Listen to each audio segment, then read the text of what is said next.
سامعین اور ناظرین کرام، السلام علیکم ورحمۃ اللہ وبرکاتہ۔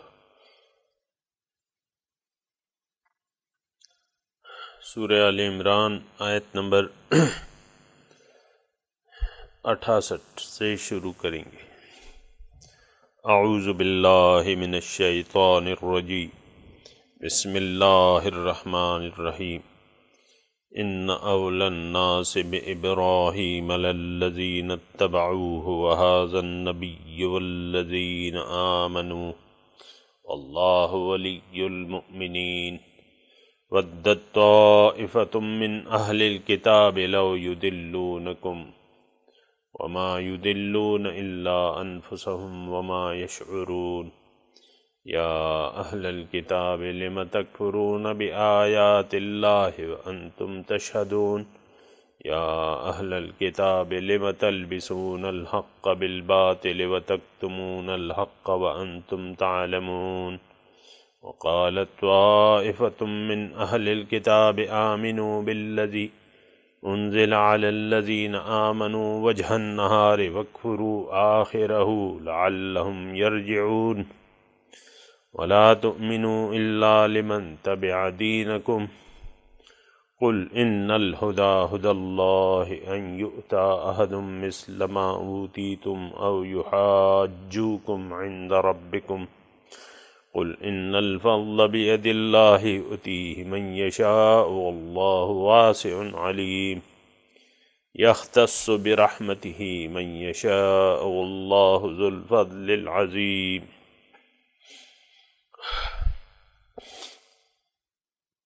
ان اول الناس،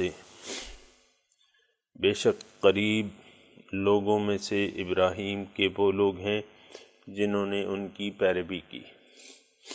وہذا النبی والذین آمنوا، اور یہ نبی اور جو ایمان والے ہیں۔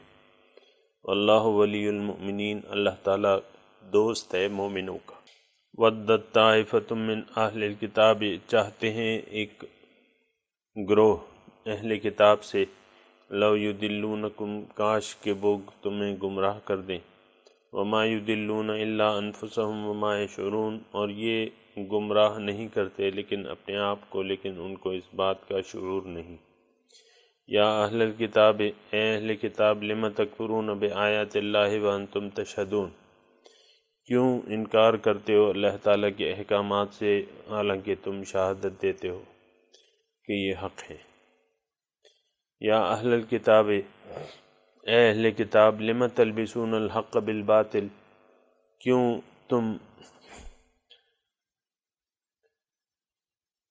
خلط ملط کرتے ہو حق کو باطل کے ساتھ، وتکتمون الحق، اور حق کو چھپاتے ہو، وانتم تعلمون، حالانکہ تم جانتے ہو۔ وقالت طائفة من اہل الکتاب، اور کہتے ہیں ایک گروہ اہل کتاب سے، آمنو، ایمان لے آؤ اس تعلیم پر جو نازل کی گئی ہے مومنوں پر، وجہ النہار، دن کے پہلے حصے میں، وکفروا آخرہ، انکار کر دو آخری حصے میں، لعلہم یرجعون، تاکہ یہ واپس ہو جائیں۔ ولا تؤمنوا، اور تم ان پر ایمان نہ لاؤ، لیکن ان پر، لمن تبع دینکم، جو تمہارے دین کی پیروی کریں۔ قل ان الہدی ھدی اللہ، آپ کہہ دیجئے کہ ہدایت تو اللہ کی ہدایت ہے، اور تم اس بات پر بھی یقین نہ کرنا کہ دیا جائے تم میں سے ایک کو، مثل ما اوتیتم، کہ دیا گیا ہے کسی کو بھی، مثل ما اوتیتم، جس مثل اس کے جو تمہیں دیا گیا ہے۔ اور اس بات کا بھی تم خیال نہ کرنا کہ یہ لوگ تم سے حجت، تمہارے اوپر حجت قائم کریں گے تمہارے رب کے نزدیک۔ آپ کہہ دیجئے کہ اللہ کے ہاتھ میں تمام فضل ہے، اور وہ دیتا ہے جس کو چاہتا ہے، اور اللہ تعالیٰ وسیع علم والا ہے۔ یختص برحمتہ من یشاء، مخصوص کر دیتا ہے اپنی رحمت جسے چاہتا ہے۔ واللہ ذو الفضل العظیم، اللہ تعالیٰ بہت بڑے فضل کا مالک ہے۔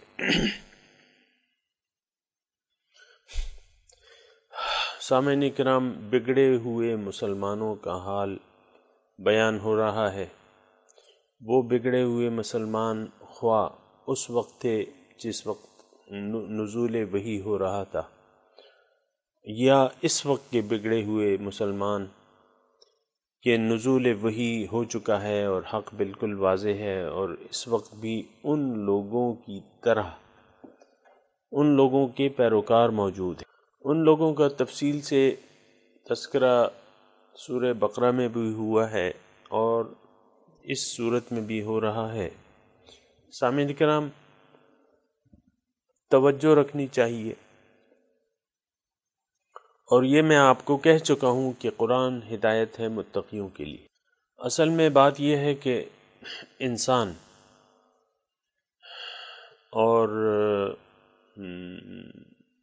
ایسا انسان جو کہ ایمان قبول کر چکا ہے اور وہ شہادت دے چکا ہے اللہ تعالیٰ کی وحدانیت کی، رسول کی رسالت کی، اور تمام باتیں مانتا ہے، لیکن اگر وہ حب مال اور حب جاہ کا شکار ہو جائے، یا مختصر طور پہ میں اگر یہ کہوں کہ اگر وہ حب دنیا کا شکار ہو جائے، یا اگر وہ دنیا ہی کو مقصود و محبوب بنا لے، سامعین کرام، تو اس بات کو آپ یعنی اس بات پر یقین کر لیں کہ نمبر ایک بات تو یہ ہے کہ یہ اب کسی آسمانی ہدایت کا محتاج نہیں ہے۔ دوسرے، اللہ تعالیٰ کی جو عظمت ہے وہ اس کے دل سے چلی گئی، اللہ کی عظمت چلی گئی، اللہ کے کلام کی عظمت چلی گئی، اللہ کے رسول کی عظمت چلی گئی۔ دیکھیں، انہوں نے جو اس وقت کے مسلمان تھے، بگڑے ہوئے یہود، انہوں نے اپنے پیغمبروں کو بھی قتل کیا۔ حضرت یحییٰ علیہ السلام کو انہوں نے شہید کیا۔ پھر سب سے بڑی آپ کو پتہ ہے کہ بزعم خود یہود نے حضرت عیسیٰ علیہ السلام کو تختہ دار تک پہنچا دیا۔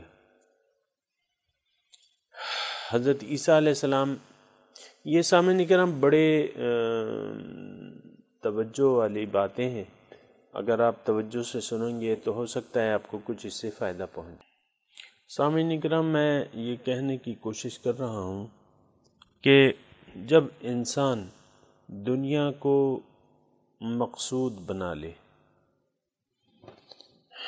اور ظاہر کے دھوکے میں گرفتار ہو جائے اور ظاہر کو ترجیح دے دے اپنی عملی زندگی میں آخرت پر، اللہ تعالیٰ کو نہ مقصود بنائے نہ ترجیح دے، تو بات یہ ہے کہ آپ دیکھیں، یعنی اس تناظر میں اگر آپ یہ بات دیکھیں گے تو پھر آپ دیکھیں یہود کی قوم، دیکھو انہوں نے موسیٰ علیہ السلام سے کیا سلوک کیا، اور اس کے بعد جو ہے اب ان کی تمام تاریخ آپ نے ابھی پڑھ لی۔ یہ واحد ان کی وجہ یہ تھی کہ اللہ تعالیٰ ان کی ترجیح نہ تھی، صرف زبانی کلامی مسلمان ہو گئے تھے۔ لیکن میں یہ اتنا عرض کر دوں ضرور، اس میں یعنی کہ یہ بات بھی بالکل نہیں ہے کہ ان میں اچھے لوگ نہ تھے، اچھے لوگ تھے، اکثریت جو تھی وہ دنیا کی محبت کا شکار ہو گئی تھی، اور آپ دیکھیں آخر میں کتنی ان کی حالت بگڑ گئی تھی۔ آخر میں مراد یہ ہے کہ جب حضرت عیسیٰ علیہ السلام کا زمانہ آیا، اس وقت ان کی حالت بری طرح بگڑ چکی تھی۔ اور یہ سامعین کرام چند باتیں میں آپ سے عرض کر رہا ہوں، اس میں مطلب یہ ہے کہ آپ دیکھیں کہ صرف اتنا دیکھ لیں یا اندازہ لگا لیں، اور اگر آپ اس نقطے پر پہنچ جائیں تو پھر آپ کو آج کی صورتحال سمجھنے میں آسانی ہوگی۔ دیکھیں، آج بھی تقریباً وہی صورتحال ہے۔ ہم لوگ جو ہیں من حیث القوم، بحیثیت امت، حب دنیا کا شکار ہو گئے ہیں۔ حب دنیا، حب دنیا کے الفاظ جو ہیں ہمارے حضور صلی اللہ علیہ وسلم نے استعمال کیے ہیں، حب الدنیا رأس کل خطیہ، یعنی حب دنیا جو ہے وہ تمام برائیوں کی جڑ ہے، تمام برائیوں کی جڑ ہے حب دنیا۔ اب دیکھیں ہم لوگ اس میں تو کوئی دو رائے نہیں ہے۔ ایک بات تو سامعین کرام جو وہ ہے یعنی آپ کو ذہن نشین کر لینی چاہیے، کیونکہ جو میرے سامعین ہیں ان کا ایک خاص یعنی ایک سوچ، میں کوشش کرتا ہوں کہ ایک سوچ، ایک حقیقت، ایک سوچ وہ بنا لیں، ایک حقیقت پر وہ نظر رکھیں، اور وہ حقیقت یہ ہے کہ ظاہر کا دھوکہ اگر لگ جائے انسان کو، یا ظاہر کے دھوکے میں انسان گرفتار ہو جائے، تو پھر یہ ظاہری کو ترجیح دیتا ہے اور اللہ تعالیٰ کو پھر بھول جاتا ہے۔ انسان جب ظاہر کے دھوکے میں گرفتار ہو جائے، بات میں آسان کروں گا سامعین کرام، تھوڑی سی آپ کی توجہ چاہیے۔ انسان مرد ہو یا عورت، اگر یہ ظاہر کے دھوکے میں گرفتار ہو جائے، اگر اس نے اپنے آپ کو نہیں پہچانا، تو پھر یہ اپنے اللہ کو بھی نہیں پہچان سکے گا یا سکے گی۔ اب پھر یہ ہے کہ اس کو ظاہر کا دھوکہ لگ گیا، ظاہر کا دھوکہ جب لگ گیا تو یہ بہت بڑا دھوکہ ہے، اور یہ وہ دھوکہ ہے جس کے بارے میں اللہ تعالیٰ نے ہمیں خبردار کیا ہوا ہے، لا یغرنکم الحیات الدنیا ولا یغرنکم باللہ الغرور۔ تمہیں دیکھو دھوکے میں نہ ڈال دے یہ دنیا کی زندگی، اور دھوکے میں نہ ڈال دے وہ بڑا دھوکے باز۔ تو دنیا کی زندگی کا دھوکہ لگ جاتا ہے، اور دھوکہ یہ لگ جاتا ہے کہ یہی جو سب کچھ ہمیں نظر آ رہا ہے، یہی بس سب کچھ ہے، حقیقت میں بس یہی سب کچھ ہے۔ یہ جڑ ہے غلطیوں کی، گمراہی کی جڑ ہے دھوکہ جو ہے، اور یہ دھوکہ کے الفاظ میرے نہیں ہیں، یہ اللہ تعالیٰ کے ہیں، فلا یغرنکم، یا دوسرے الفاظ قرآن مجید کی جو ہیں وہ یہ ہیں وغرتہم الحیات الدنیا، دنیا کی زندگی نے ان کو دھوکے میں ڈال دیا ہے۔ سامعین کرام میرے الفاظ، میں کوشش کرتا ہوں کہ خدائی الفاظ بولوں، اللہ کے جو الفاظ ہیں ان کا مفہوم پیش کروں، اپنی طرف سے کوئی رائے پیش کرنا یہ تو تباہی کی علامت ہے۔ سامعین کرام اللہ تعالیٰ مجھے اس سے محفوظ رکھے کہ میں اپنی خواہش یا کوئی اپنا نظریہ آپ کے سامنے پیش کروں یا آپ پر ٹھونسنے کی کوشش کروں۔ کوشش میری یہ ہوتی ہے کہ میں قرآن کو آپ کے سامنے پیش کروں، قرآن کی بات کو۔ بعض وقت یہ ہوتا ہے نا کہ ہر جگہ میں آپ کو ریفرنس نہیں دیتا، لیکن جو الفاظ میں کہتا ہوں تو اس کے پیچھے پورا یعنی قرآن کے دلائل ہوتے ہیں میرے پاس، قرآن کے مضامین ہوتے ہیں۔ لیکن اتنا میں آپ سے عرض کر دوں، اگر آپ کو یہ لگے کہ بھئی یہ اس شخص نے تو قرآن کے مفہوم کے خلاف بات کی ہے، یا دین کے اصول کے خلاف بات کر رہا ہے، آپ مجھے بتائیں۔ اور یعنی بے شک انسان غلطی کا پتلا ہے، ہو سکتا ہے مجھ سے غلطی لگ گئی ہو تو میں اپنی اصلاح کر لوں گا، یعنی میں باطل پر اٹکوں گا نہیں۔ اگر باطل خدا نخواستہ اگر باطل میرے منہ سے نکل گیا تو میں اس سے رجوع کر لوں گا، اللہ تعالیٰ سے معافی کا طلبگار ہوں گا۔ تو میں کوشش کرتا ہوں کہ آپ کے سامنے حق کے سوا کچھ بھی نہ کہوں۔ تو میں عرض کر رہا تھا کہ یہ دھوکہ جو ہے نا سامعین کرام، یہ دھوکہ جب لگ جائے، اور یہ دھوکے کے الفاظ اللہ تعالیٰ نے استعمال کیے، وَذَرِ الَّذِينَ اتَّخَذُوا دِينَهُمْ لَهْوًا وَلَعِبًا وَغَرَّتْهُمُ الْحَيَاةُ الدُّنْيَا، آپ چھوڑ دیجئے ان لوگوں کو وَذَرِ الَّذِينَ اتَّخَذُوا دِينَهُمْ لَهْوًا وَلَعِبًا، جنہوں نے اپنے دین کو کھیل تماشا بنا لیا ہے، وَغَرَّتْهُمُ الْحَيَاةُ الدُّنْيَا، اور دنیا کی زندگی نے ان کو دھوکے میں ڈال دیا ہے۔ سامعین اکرام، اس وقت میں یہ عرض کرنے کی کوشش کر رہا ہوں کہ دنیا کی زندگی جو ہے وہ دھوکے میں انسان کو ڈال دیتی ہے، لیکن اگر یہ دھوکہ لگ گیا تو انسان کی تباہی، یعنی یہ تباہی کے راستے پر چل پڑا ہے، تباہی کے راستے پر چل پڑا ہے۔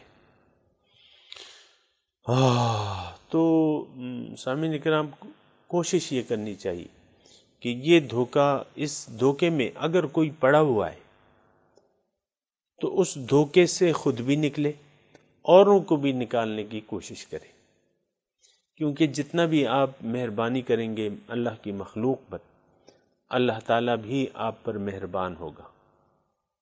کرو مہربانی تم اہل زمیں پر،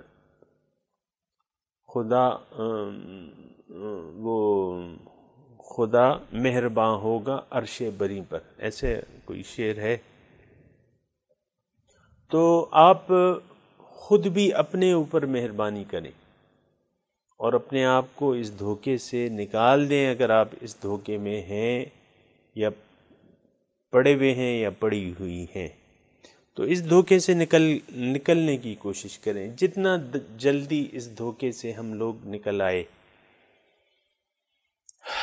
اور اس دنیا سے نظریں پھیر کر اللہ تعالیٰ کی طرف متوجہ ہو گئے تو اتنی ہی زیادہ یہ بات ہمارے لیے اطمینان بخش ہوگی، سکون بخش ہوگی، اور ہماری راہیں جو ہیں کھل جائیں گی، کامیابی کی راہیں جو ہیں کھل جائیں گی، آپ کامیابی کے راستے پر چل پڑیں گے یا چل پڑیں گی۔ تو یہود کو جو ہے وہ ظاہر کا دھوکہ لگ گیا تھا اور ظاہر کے دھوکے میں گرفتار تھے۔ پھر آپ دیکھیں کہ ان کے کرتوت جو ہے، اللہ تعالیٰ کو انہوں نے کیسے کیسے ناراض کیا، اپنے پیغمبروں کو قتل کیا، اولیاء اللہ کو قتل کیا، مشائخ کو قتل کیا، جو علماء حق تھے ان کو قتل کیا۔ پھر آپ دیکھیں ان کی شقاوت قلبی، سامعین کرام، حضور صلی اللہ علیہ وسلم جب تشریف لائے، رحمت للعالمین، سردار انبیاء، اللہ تعالیٰ کے محبوب حبیب اللہ جب تشریف لائے اور انہوں نے ان کو پہچان لیا، انکار کر دیا۔ یہ سامعین کرام، انسان، میں آپ کو دوبارہ کہہ رہا ہوں، جب انسان کو ظاہر کا دھوکہ لگ جائے اور یہ دنیا کی محبت میں گرفتار ہو جائے تو دیکھیں یہ بہت بڑی مثال ہے سامعین کرام کہ حضور صلی اللہ علیہ وسلم سے انہوں نے نہ صرف انکار کیا بلکہ مقابلے کی راہ اختیار کر لی، حضور صلی اللہ علیہ وسلم سے مقابلے شروع کر دیے، ان کی تضحیک شروع کر دی، جس کی تفصیل آ چکی ہے قرآن پاک میں۔ خیبر میں دیکھیں وہ لڑے حضور صلی اللہ علیہ وسلم سے، بنو قریظہ، بنو نذیر، کس طرح انہوں نے حضور صلی اللہ علیہ وسلم کا مقابلہ کیا۔ آخر کار ان کو اللہ تعالیٰ نے شکست فاش دے دی اور ان کو دیس نکالا مل گیا، کچھ قتل کیے، قبیلے کے قبیلے قتل ہو گئے۔ دیکھیں انہوں نے قتل ہونا قبول کر لیا لیکن حضور صلی اللہ علیہ وسلم پر ایمان لانا قبول نہ کیا۔ کیسی شقاوت قلبی ہے! اللہ کا قانون ہے، واللہ لا یہدی القوم الظالمین، اللہ تعالیٰ ہدایت کی توفیق نہیں دیتا ظالم قوم کو۔ تو ظلم سے بچیے، اپنے اوپر بھی ظلم نہ کیجیے، اپنی روح پر ظلم نہ کیجیے، اور حق اگر آپ کو جس وقت علم ہو جائے، خلاصہ میں آپ کو بیان کر رہا ہوں اس بات کا، جب بھی آپ کو حق مل جائے، حق کو دل و جان سے قبول کر لیجیے، اس کو اپنے سینے سے لگا لیجیے، اس کو راہ منزل بنا لیجیے اور حق پر ڈٹ جائیے، بس اس کے بعد چل سو چل۔ اللہ تعالیٰ واللہ ولی المومنین آ رہا ہے ابھی۔ تو ان اول الناس، بے شک لوگوں سے، یعنی ترجمہ آپ نے سنا کہ ان اول الناس بابراہیم للذین اتبعوہ، لوگوں سے قریب یعنی ابراہیم کے قریب کون ہے؟ اصل میں بات یہ تھی کہ یہ لوگ جو تھے یہ دعوے دار تھے حضرت ابراہیم علیہ السلام کے پیروکار کے حساب سے، یا اپنے آپ دعویٰ کرتے تھے کہ ہم ملت ابراہیمی پر ہیں۔ نہ صرف یہ بلکہ مکے کے جو مشرکین مکہ تھے یہ تو اولاد تھے حضرت یعقوب علیہ السلام کی، بنی اسرائیل تھے، اور مکے والے جو تھے وہ بنو اسماعیل تھے۔ تو یہ لوگ جو تھے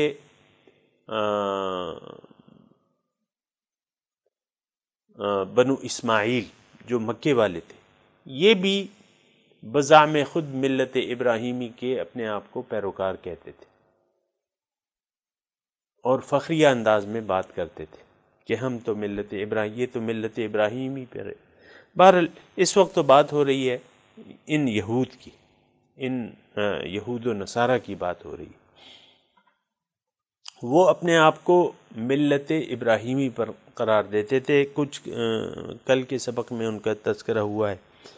آج اللہ تعالیٰ فرما رہا ہے کہ دیکھو ابراہیم علیہ السلام کے نزدیک وہ لوگ تھے جنہوں نے ان کی پیروی کی، تم لوگ تو ان کی ملت کی پیروی نہیں کر رہے، تم نے تو دین میں بگاڑ پیدا کر لیا ہے، تم نے شرک شروع کر دیا ہے دین میں، تو تم کیسے ابراہیم علیہ السلام کا نام لیتے ہو یا ان کی ملت کی پیروی کے دعوے دار ہو، یا اپنے آپ کو اپنا یعنی ان کے قریب سمجھتے ہو؟ تم کیسے کہتے ہو؟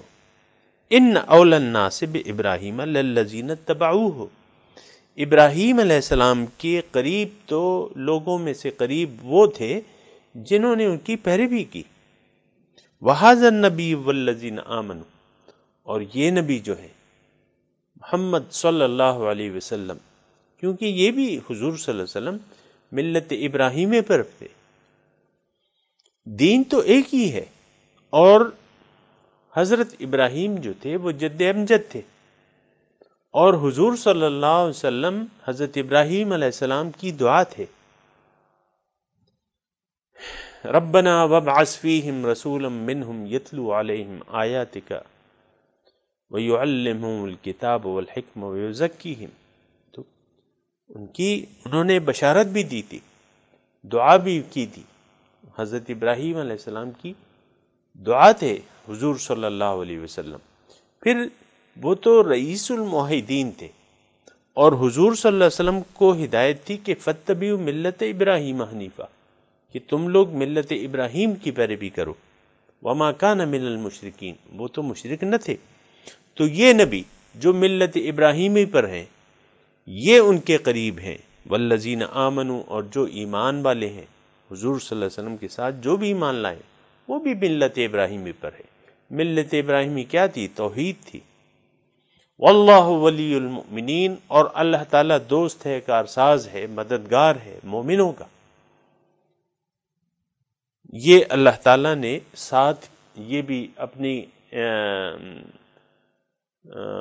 ولایت جو ہے ثابت کر دی مومنوں کے لیے کہ میں مومنوں کا دوست ہوں۔ اور یہ دعویٰ دیکھیں کہ جس وقت یہ 3 ہجری اس کا نزول ہے، لیکن چند سال بعد جو ہے اللہ تعالیٰ کی ولایت، کس طرح اللہ تعالیٰ نے مسلمانوں کی مدد کی اور ان تمام لوگوں پر حضور صلی اللہ علیہ وسلم کو غلبہ عطا فرما دیا، اور ان کو جو ملت ابراہیمی کے جھوٹے پیروکار تھے یا دعوے دار تھے ان کو شکست دے دی، اور جو صحیح دعوے دار تھے ان کی اللہ تعالیٰ نے مدد کی۔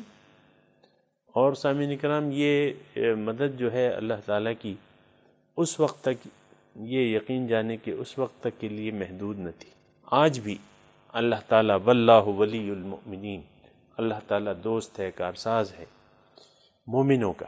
اگر مومن اپنی حیثیت پہچان لے اور ایک جماعت کی شکل اختیار کر لے مومن آج بھی، تو ید اللہ علی الجماعہ، اللہ تعالیٰ کی نصرت، فتح، وہ اللہ تعالیٰ کی نصرت کا ہاتھ جو ہے وہ جماعت پر ہوتا ہے۔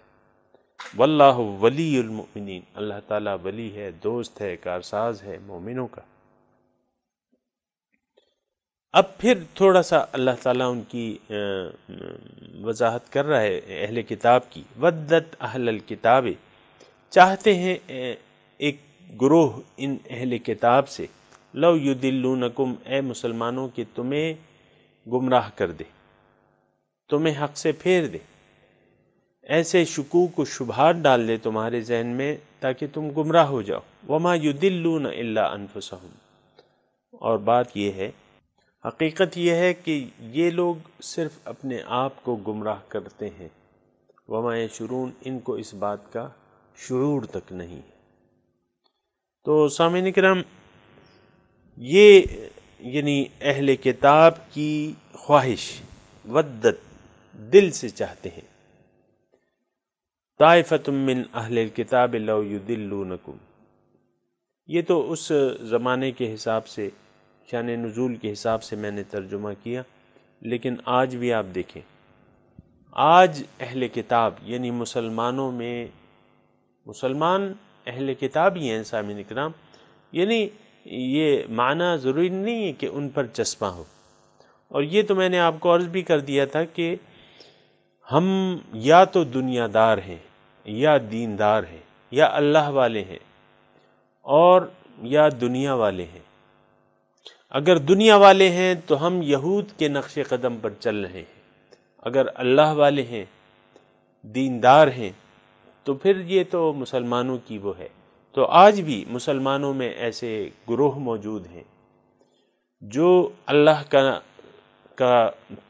کی توحید کا کلمہ پڑھتے ہیں، حضور کی رسالت کو مانتے ہیں، آخرت کو مانتے ہیں، زبانی کلامی، اس کے علاوہ کچھ نہیں، زبان سے کہتے ہیں اشہد ان لا الہ الا اللہ واشہد ان محمد رسول اللہ، آمنت باللہ وملائکتہ وکتبہ ورسلہ والیوم الآخر والبعث بعد الموت۔ یہ زبانی کلامی ہے سارا، لیکن آپ دیکھیں بہت سے لوگ، یعنی اس میں کوئی شک و شبہ نہیں ہے، بہت سے لوگ دنیا کے دھوکے میں گرفتار ہو گئے۔ سامعین اکرام، دنیا کے دھوکے میں گرفتار ہو گئے۔ جب دنیا کا دھوکہ ان کو لگ گیا ہے تو اب کیا بات ہے؟ اب تو وہی کام کریں گے جو یہود کرتے تھے، اپنے علماء حق کو قتل کرتے تھے۔ آج بھی علماء حق کو لوگ قتل کر رہے ہیں، یہی مسلمان ہیں جو برائے نام مسلمان ہیں۔ آپ دیکھیں علماء حق کا شہید ہو رہے ہیں۔ کوئی اگر حق کی بات کرتا ہے اور ان کے دل کو وہ اچھی نہیں لگتی، وہ مار دیتے ہیں ان کو۔ بہت سے، یعنی اس زمانے میں 2013 میں ہم رہ رہے ہیں نا، اس زمانے میں آپ دیکھیں کتنے علماء حق کو قتل کیا جا چکا ہے۔ کس نے قتل کیا ہے؟ انہی مسلمانوں نے قتل کیا ہے۔ اچھا، پھر یہ جو زبانی دعوے دار ہیں، اسلام کے دعوے دار ہیں، قرآن کو مانتے ہیں، پھر ان میں آپ دیکھیں، میں زیادہ نہ تو کسی پر انگلی رکھوں گا اور نہ زیادہ تفصیل اس کی بیان کروں گا۔ ایک مثال میں بیان کرتا ہوں۔ ایک جماعت ہے، ایک گروپ ہے، ایک فرقہ ہے مسلمانوں کا، وہ یہ چاہتا ہے کہ اور لوگ بھی، جو کہ غلط ہے، کیونکہ فرقے ایک ناجیہ ہے۔ سامعین اکرام، آپ کے ذہن میں یہ ہونا چاہیے، ایک ناجیہ فرقہ ہے، باقی سب جہنمی ہیں۔ حضور صلی اللہ علیہ وسلم نے کا ارشاد ہے ان کے کہ میری امت جو ہے وہ بنی اسرائیل کے 72 فرقے تھے، میری امت کے 73 فرقے ہو جائیں گے، ایک کے سوا سب جہنم میں جائیں گے۔ صحابہ نے پوچھا حضور کون سا ہے وہ ناجیہ جو جنت میں جائے گا؟ ما انا علیہ واصحابی، حضور نے فرمایا کہ کہ جس طریقے پر میں اور میرے اصحاب کرام ہوں۔ اب بات یہ ہے کہ ہر ایک جو 73 فرقے ہیں وہ ہر ایک اپنے آپ کو ناجیہ سمجھ کے دوسروں کو دوزخی سمجھتا ہے۔ پھر آپ دیکھیں کہ کفر کے فتوے بھی لگائے جاتے ہیں، تو ایسی بات نہیں ہے۔ وَدَّتْ طَائِفَةٌ مِّنْ أَهْلِ الْكِتَابِ لَوْ يُضِلُّونَكُمْ، اب اس میں اب ہر فرقہ دوسرے کو اپنے ساتھ ملانے کے لیے کوشاں ہے۔ اہل حدیث کہتے ہیں کہ سب لوگ اہل حدیث بن جائیں، جو غیر مقلد ہیں وہ کہتے ہیں کہ سارے لوگ غیر مقلد ہو جائیں، جو مقلد ہیں وہ کہتے ہیں کہ یہ غیر مقلد جو ہیں وہ مقلد بن جائیں۔ پھر جو حنفی اور شافعی اور یہ جو مذاہب ہیں، اب یعنی اس میں تو 4 مذاہب تو حق ہیں، یہ اتنا تو ہمارا ایمان ہے کہ 4 فقہی مسالک جو ہیں وہ صحیح ہیں، وہ حق ہیں، اور ہم تمام کو اہل سنت والجماعت کہتے ہیں۔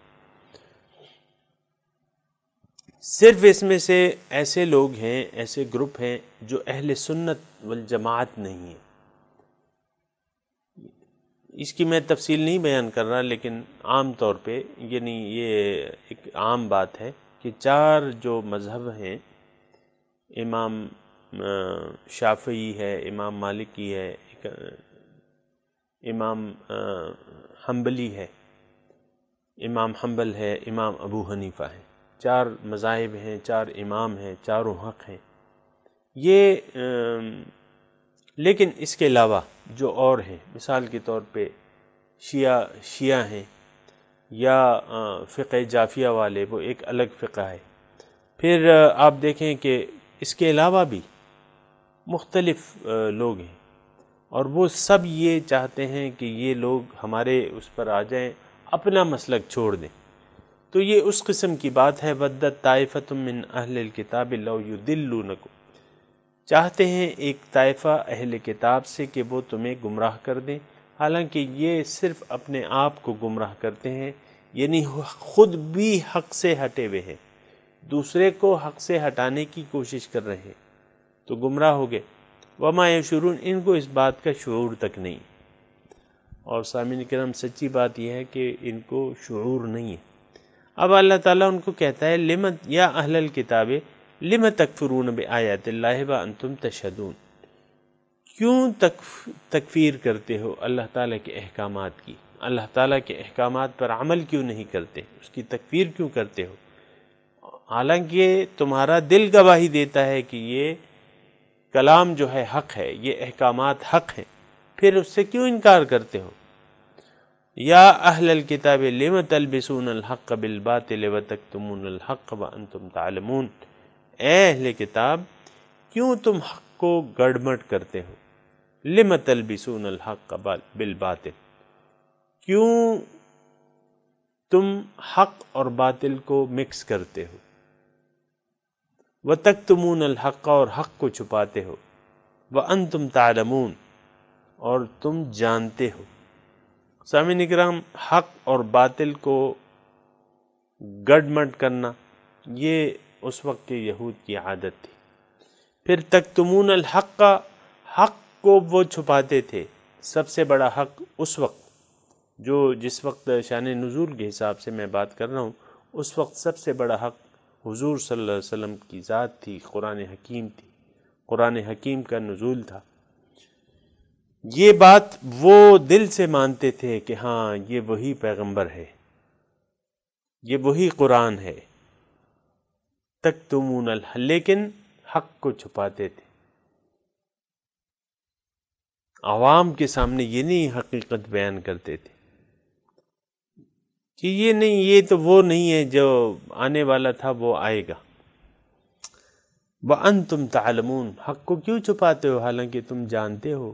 وَقَالَتْ طَائِفَةٌ مِّنْ أَهْلِ الْكِتَابِ آمِنُوا بِالَّذِي أُنزِلَ عَلَى الَّذِينَ آمَنُوا وَجْهَ النَّهَارِ وَاكْفُرُوا آخِرَهُ، کہتے ہیں ایک گروہ اہل کتاب سے کہ تم ایمان لے آؤ اس پر جو مومنوں پہ نازل ہوا ہے، وجہ النہار، دن کے شروع میں اور آخر میں۔ یہ بات ایسی تھی کہ انہوں نے یعنی حق کو فیل کرنے کے لیے مختلف یہ کوششیں کرتے رہتے تھے، حق کو فیل کرنے کے لیے۔ تو انہوں نے کچھ اس طرح پلاننگ بنائی کہ اپنے بعض معتبر یہودیوں کو کے ساتھ ایک پلان بنایا کہ بھئی تم لوگ جا کے ایمان لے آنا صبح کے وقت، اور پھر رات کو جو ہے پھر واپس اپنے دین میں واپس آ جانا، لعلہم یرجعون وَاکْفُرُوا آخر لعلہم یرجعون، تاکہ یہ لوگ، کیونکہ مدینے کے جو لوگ تھے پہلے تو مشرک تھے، پھر اللہ تعالیٰ نے ان کو ایمان کی ہدایت دے دی، تو ان کے لیے انہوں نے اسکیم بنائی کہ بھئی ہم ایک دن ایسا ہوگا کہ ہم سب لوگ اتفاق سے، یعنی جو بڑے بڑے جید عالم ہیں یہ چلے جائیں گے حضور صلی اللہ علیہ وسلم کے پاس اور مسلمانوں سے بھی کہیں گے کہ ہاں ہم تو ایمان لے آئے، لیکن پھر بعد میں جو ہے آخر دن کے آخری حصے میں جو ہے پھر واپس اپنے دین میں لوٹ آئیں گے، یہ کہہ کے کہ بھئی ہم تو گئے تھے اس دین میں، ہم داخل ہو گئے تھے، حضور پہ ہم ایمان لے آئے تھے، لیکن ہم نے جب قریب سے دیکھا تو یہ تو وہ پیغمبر نہیں ہے اور نہ یہ وہ کتاب ہے، لہٰذا ہم اپنے پرانے دین میں واپس داخل ہو رہے ہیں، تاکہ مسلمانوں جو مسلمان تھے مقامی ان کے دل میں شکوک و شبہات پیدا ہو جائیں اور وہ بھی اپنے دین، یعنی ہماری وجہ سے، ہماری اسکیم کی وجہ سے اپنے پرانے دین پر لوٹ آئے، لیکن اللہ تعالیٰ نے ان کی اسکیم سے حضور صلی اللہ علیہ وسلم کو آگاہ کر دیا، لہٰذا وہ اپنی اسکیم میں فیل ہو گئے۔ وَلَا تُؤْمِنُوا إِلَّا لِمَنْ تَبِعَ دِينَكُمْ، اور ان جو مسلمان ہونے والے تھے، یعنی جو اسکیم والے لوگ تھے، ان سے یہ کہا کہ تم یقین نہ کرنا، یعنی تم تو ایمان لے آؤ گے بظاہر، لیکن تم نے اسی دین پر قائم رہنا ہے۔ وَلَا تُؤْمِنُوا إِلَّا لِمَنْ تَبِعَ دِينَكُمْ، اس کی پیروی کرنا ہے جو تمہارے دین کی پیروی کرے گا، لِمَنْ تَبِعَ دِينَكُمْ، یعنی جو تمہارے دین کی پیروی کرتا ہے تم اس پر ایمان لانا ہے، تم نے، یعنی تم نے اپنے پرانے مذہب پر برقرار رہنا ہے۔ قُلْ إِنَّ الْهُدَى هُدَى اللَّهِ، آپ ان سے کہہ دیجئے کہ دیکھو ہدایت تو اللہ ہی کی ہے، اور ان سے جو مسلمان ہونے والے تھے، یعنی وہ سازش کے تحت، ان سے یہ کہا کہ بھئی تم، یعنی ان کو سمجھا رہے ہیں، تم یہ خیال نہ کرنا کہ کسی شخص کو تمہاری جیسے کتاب کسی کو دی گئی ہے، ان یؤتا، کہ دی گئی ہے، احدم مسلما، کسی کو بھی، احدم کسی کو بھی، مسلما اوتیتم، جو تمہیں دی گئی ہے، تم یہ خیال نہ کرنا کہ اس قسم کا کلام کسی اور کو بھی دیا گیا ہے، حالانکہ حضور صلی اللہ علیہ وسلم کو تو وہی آسمانی وحی آئی تھی اور اللہ تعالیٰ نے فرشتے کے ذریعے نازل کی تھی۔ تو او یحاجوکم عند ربکم، اور تم تو جا رہے ہو تو تم یہ یقین کرنا کہ کوئی یعنی تمہارا دین صحیح ہے، او یحاجوکم عند ربکم، تمہارا دین صحیح ہے، تم یہ خیال نہ کرنا کہ کوئی تم سے تمہارے بارے میں، تمہارے دین یا اسلام قبول نہ کرنے کے بارے میں کوئی بحث کرے گا تمہارے رب کے نزدیک، یعنی کوئی تم سے بحث نہیں کرے گا، تمہارا دین سچا ہے اور تمہاری جیسی کتاب کسی کو نہیں دی گئی، اور تم نے صرف انہی کی پیروی کرنی ہے، انہی پر ایمان لانا ہے جو تمہارے دین کی پیروی کریں۔ یہ تمام باتیں انہوں نے ایسی یعنی تفصیل سے آپس میں ڈسکس کی۔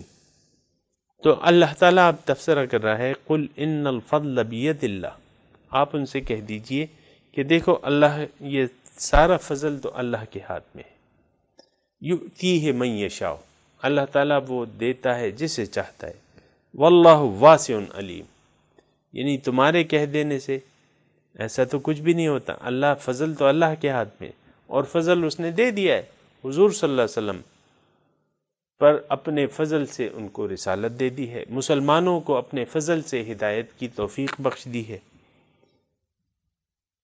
اللہ تعالیٰ اب اس فضل کو یعنی اللہ کا فضل کس کو پہنچے گا؟ واللہ واسع، اللہ تعالیٰ وسیع ذرائع والا ہے، علیم، وہ جانتا ہے کہ کون مستحق ہے اللہ تعالیٰ کے فضل کا، اور وہ مختص کرتا ہے اپنی رحمت جسے چاہتا ہے۔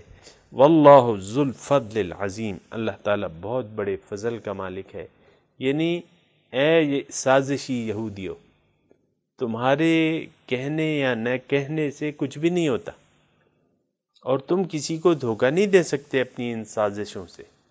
اللہ تعالیٰ نے اپنے فضل سے جن کو ہدایت دے دی ہے، اللہ تعالیٰ ان کو یثبت اللہ الذین آمنوا بالقول الثابت فی الحیات الدنیا، اللہ تعالیٰ ان کو اس دنیا کی زندگی میں اس قول ثابت پر، اس کلمہ توحید پر قائم رکھے گا، اور تمہاری سازشیں ان کا یا اللہ کے دین کا کچھ بگاڑ نہیں کر سکتی، یا اللہ تعالیٰ کے رسول کو کوئی نقصان نہیں پہنچا سکتی۔ وَمِنْ أَهْلِ الْكِتَابِ مَنْ إِنْ تَأْمَنْهُ بِقِنْطَارٍ،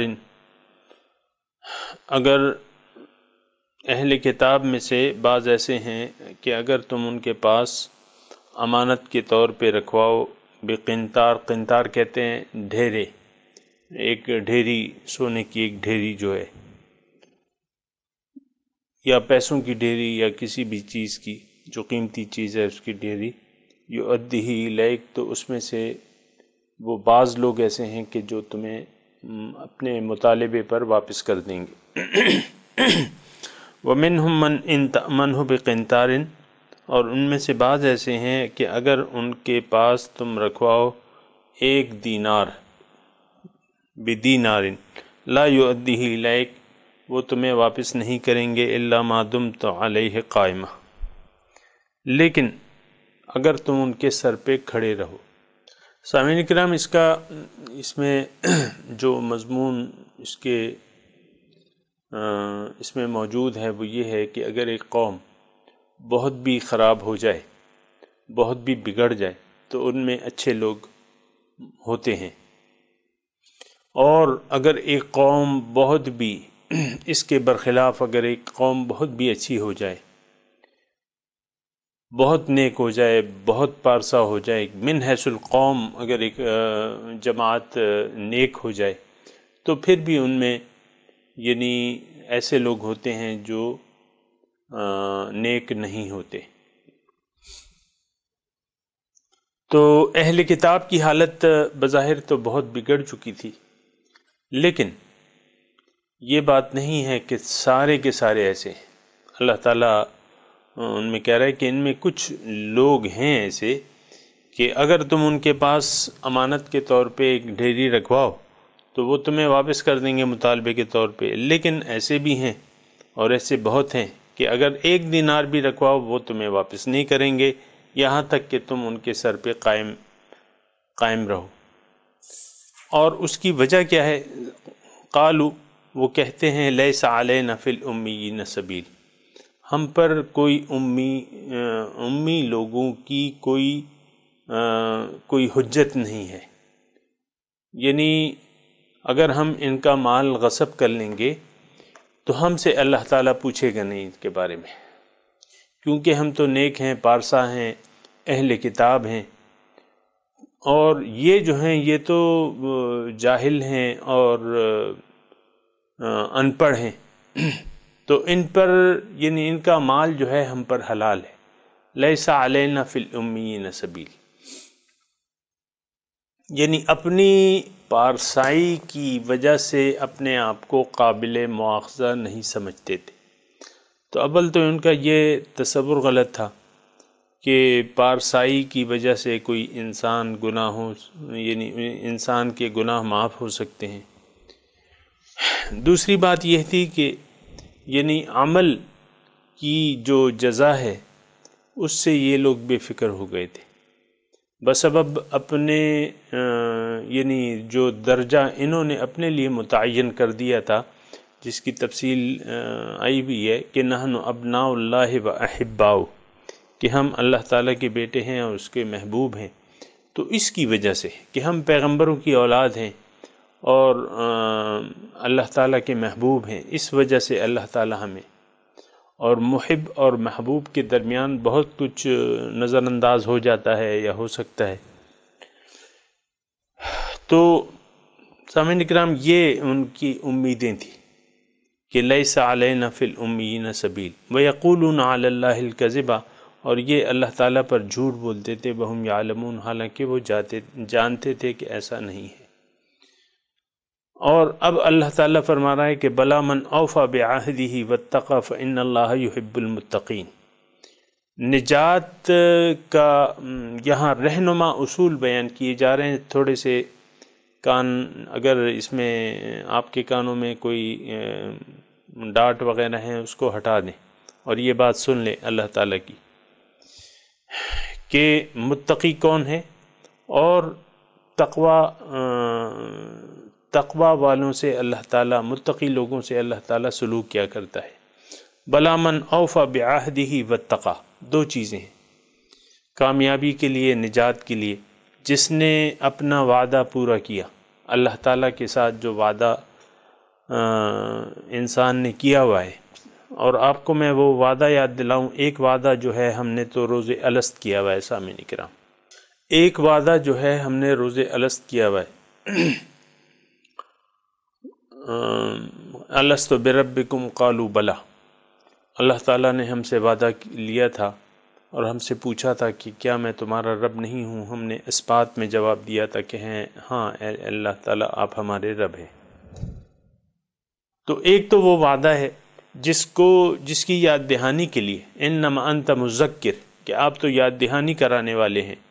وہ پیغمبر کے ذریعے اللہ تعالیٰ انسان کو وہ وعدہ یاد دلاتا ہے. دوسری بات یہ ہے کہ جس انسان کے سامنے حق پیش ہوا اور اس نے اس کی تصدیق کر دی، تو تصدیق کرنا جو ہے، ہم جو کلمہ شہادت پڑھتے ہیں کہ اشہد ان لا الہ الا اللہ و اشہد ان محمد عبدہ و رسولہ، یہ بنیادی طور پہ ایک وعدہ ہے اور ایک شہادت ہے، ایک گواہی ہے. اور اس شہادت پہ جو ہے پھر انسان اگر قائم رہے تو یہ ایک وعدے کی شکل میں ہے. سامعین اکرام، ہم نے جو کلمہ شریف پڑھا ہوا ہے اشہد ان لا الہ الا اللہ و اشہد ان محمد عبدہ و رسولہ، یہ ایک وعدہ ہے. لا الہ الا اللہ جو ہے یہ ایک وعدہ ہے. تو من اوفی بعہدہ، جس نے پورا کیا اپنا وعدہ، اللہ تعالیٰ سے کیا ہوا وعدہ پورا کیا، واتقی، اور تقوی کی روش اختیار کر لی. سامعین کرام، یہ بات نوٹ کر لیں کہ اصل میں منہ کی بات کو کوئی اعتبار نہیں ہوتا. اصل میں ایک روش ہوتی ہے، ایک عادت ہوتی ہے، ایک طریقہ ہوتا ہے. تو وہ روش جو ہے آپ کے قول کی تصدیق یا تکذیب کرتی ہے. مثال کے طور پہ آپ نے اللہ تعالیٰ کی توحید کا اقرار کر لیا کہ لا الہ الا اللہ، اور آپ نے تسلیم کر لیا کہ اللہ کے سوا میں نے کسی کی عبادت نہیں کرنی اور کسی کا کہنا نہیں ماننا، کسی کی اطاعت نہیں کرنی اللہ تعالیٰ کے سوا. یہ آپ نے تسلیم کر لیا. پھر عملاً آپ جو ہیں وہ نفس کے جو خواہشات نفس کا راستہ ہے اس پر آپ چل رہے ہیں. اس کا مطلب یہ ہے کہ آپ اپنی بات کی تکذیب کر رہے ہیں. آپ اپنی اس وعدے کو جو آپ نے کیا ہے اللہ تعالیٰ سے، اس کو آپ جھٹلا رہے ہیں عملاً طور پہ. میں صرف یہ کہنا چاہ رہا ہوں سامعین اکرام کہ یہ بات ذہن نشین رکھیں. ہو سکتا ہے بعض میرے سامعین کو یہ بات انوکھی لگے، لیکن انوکھی نہیں ہے قرآن کی روح سے، اور عقل کی روح سے بھی یہ انوکھی نہیں ہے. عقل کی روح سے اگر میں آپ کو یہ بتاؤں کہ انسان، مثال کے طور پہ میں مردان میں بیٹھا ہوں اور میں زبان سے کہوں کہ بھئی میں نے پنڈی جانا ہے، میرا کام پنڈی میں ہے، میری کامیابی کا راستہ جو ہے وہ پنڈی کا ہے، اور میں چلنے لگوں سوات کے راستے پر جو اس کے مخالف سمت میں ہے، تو پھر اب سوال یہ ہے کہ میں جو زبان سے کہہ رہا ہوں وہ ہو جائے گا. میں زبان سے کہہ رہا ہوں کہ میں نے پنڈی جانا ہے، لیکن میں چل رہا ہوں سوات کے راستے پر. اب جو راستہ میں نے اختیار کیا ہے ظاہر ہے کہ یعنی میں تو وہیں پہنچوں گا جو راستہ میں نے اختیار کیا ہے. یہ میں نے سامعین کرام ایک چھوٹی سی آپ کو مثال دی ہے. بنیادی طور پر روش ہوتی ہے، ایک عادت ہوتی ہے، ایک روش ہوتی ہے. اگر ہم اللہ تعالیٰ کی بندگی کے راستے پر چل رہے ہیں، صراط مستقیم پر چل رہے ہیں، اللہ تعالیٰ کی اطاعت کے راستے پر چل رہے ہیں، حضور صلی اللہ علیہ وسلم کی اطاعت کے راستے پر چل رہے ہیں، تو یہ ہمارا چلنا جو ہے، اس روش کے مطابق عمل کرنا یا اس راستے پر چلنا ہمیں کہاں جنت پہنچا دے گا، اللہ تک پہنچا دے گا، اور ہمیں صالحین کی ٹولی تک پہنچا دے گا. لیکن اگر ایک شخص دعویٰ کرتا ہے کہ میں تو لا الہ الا اللہ کا اقراری ہے، اشہد ان لا الہ الا اللہ و اشہد ان، اس کلمے کا اقرار کرتا ہے، اس کی شہادت دیتا ہے، لیکن عملاً اس نے من چاہی زندگی کو لیا ہوا ہے، یعنی یہ زندگی اپنی مرضی سے گزار رہا ہے، اللہ تعالیٰ کی اطاعت نہیں کر رہا، حضور صلی اللہ علیہ وسلم کا اتباع نہیں کر رہا، قرآن کے راستے پر نہیں چل رہا، صراط مستقیم پر نہیں چل رہا، دین کے راستے پر نہیں چل رہا، عملاً اس نے خواہشات نفس کا راستہ اختیار کر لیا ہے. تو خواہشات نفس کا راستہ جو ہے وہ انسان کو جہنم تک پہنچا دیتا ہے. یہ ایک روش ہے. بنیادی طور پہ آپ یہ یقین جان لیں کہ یہ ایک روش ہے.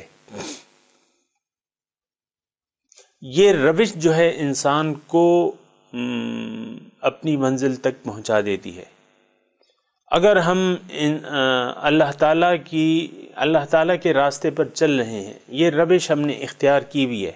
یہاں بھی سامعین کرام اگر آپ دیکھیں کہ بلا من اوفی بعہدہ واتقی، جس نے اپنا وعدہ پورا کیا اور اس نے تقوی کی روش اختیار کر لی، فإن اللہ یحب المتقین، تو بے شک اللہ تعالیٰ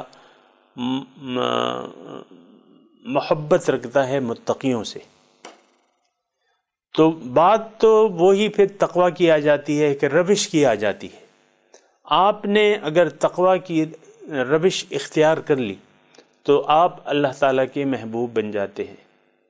اور اگر آپ نے ظلم کا راستہ اپنا لیا، خواہشات نفس کا راستہ جو ہے وہ ظلم کا راستہ ہے، اپنے اوپر ظلم کا راستہ ہے، شیطان کی پیروی کا راستہ ہے، وہ خواہشات نفس کا راستہ شیطان کی پیروی کا راستہ ہے، شیطان کی عبادت کا راستہ ہے، شیطان کی بندگی کا راستہ ہے.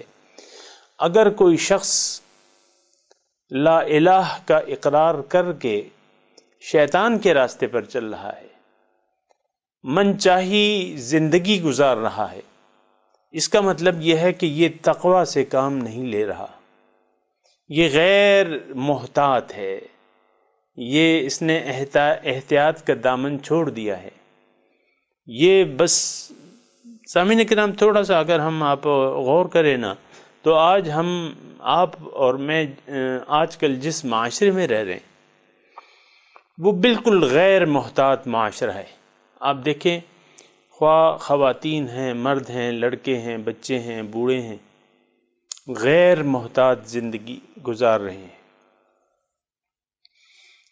تقوی کسے کہتے ہیں؟ تقوی کہتے ہیں احتیاط کو، محتاط رہنے کو. محتاط آپ کیسے رہ سکتے ہیں؟ ایک انسان احتیاط کیسے کر سکتا ہے جبکہ اس کا مقصود دنیا ہے؟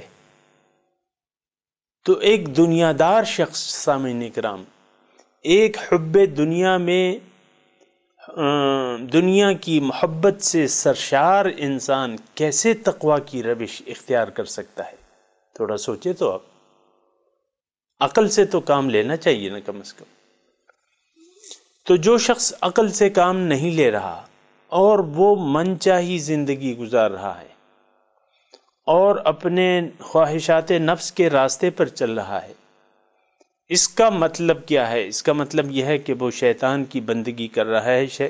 یہ الفاظ ہو سکتا ہے میرے بعض سامعین کو تھوڑے سے عجیب لگیں، لیکن قرآن کی روح سے بالکل یہ میں پوری ذمہ داری سے الفاظ ادا کر رہا ہوں۔ جو شخص خواہشات نفس کے راستے پر چل رہا ہے، من چاہی زندگی گزار رہا ہے، اس کا مطلب یہ ہے کہ وہ غیر محتاط زندگی گزار رہا ہے، احتیاط سے کام نہیں لے رہا، غیر محتاط زندگی گزار رہا ہے۔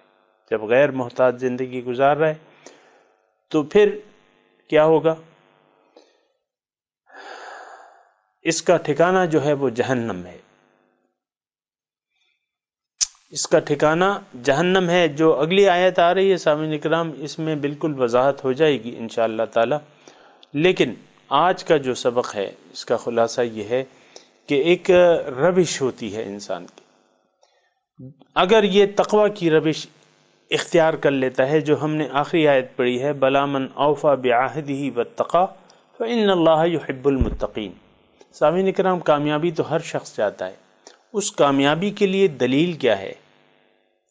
اس کے لیے دلیل یہ ہے کہ جو وعدہ اللہ تعالیٰ سے انسان نے کیا ہوا ہے، ایک وعدہ تو ہم سب نے کیا ہوا ہے یوم الست کو، اللہ تعالیٰ کی یعنی ربوبیت ہم نے تسلیم کر لی ہے، اللہ تعالیٰ کو اپنا رب تسلیم کر لیا ہے۔ اب اس کا تقاضا یہ ہے کہ اس کے سامنے سر جھکا دیا جائے، اسی کی اطاعت کی جائے، اسی کی بندگی کی جائے، اسی کے بتائے ہوئے طریقے کے مطابق زندگی گزاری جائے، اس کا تقاضا یہ ہے۔ تو اگر کوئی اس وعدے کا پاس رکھے گا، اوفا بعہدی، اب ایک شخص اپنا وعدہ وفا کرنا چاہتا ہے تو اب کیا ہوگا؟ واتقا، اس نے احتیاط کی روش اپنا لی، تقوی کی روش اپنا لی، فإن اللہ یحب المتقین، اب یہ انسان کامیاب ہے، اب یہ محبوبان خدا میں شامل ہو گیا ہے۔ کیوں؟ کہ اس نے تقوی کی روش اختیار کر لی ہے، اور اللہ تعالیٰ متقیوں سے محبت کرتا ہے۔ متقی جو ہیں وہ محبوبان خدا ہیں، فإن اللہ یحب المتقین، اللہ تعالیٰ متقیوں سے محبت کرتا ہے۔ سامعین کرام، ہم سب لوگ چاہتے ہیں کہ اللہ تعالیٰ ہم سے راضی ہو جائے اور اللہ تعالیٰ ہم سے محبت کرنے لگے۔ اس کے لیے بہت نادر نسخہ ہے اور بہت آسان طریقہ ہے کہ آپ اپنا جو وعدہ ہے اللہ تعالیٰ سے اس کو پورا کرنے کا پورا پکا ارادہ کر لیں اور تقوی کی روش اختیار کر لیں۔ ہر معاملے میں احتیاط، محتاط طرز عمل۔ ہم عام طور پہ ایسا نہیں کر رہے۔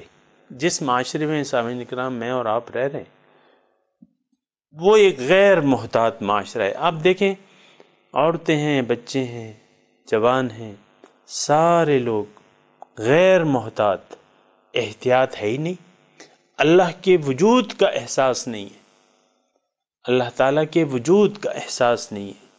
اللہ تعالیٰ کے سامنے جس دن ہم نے کھڑا ہونا ہے یقیناً، تو اس کا بھی احساس نہیں ہے۔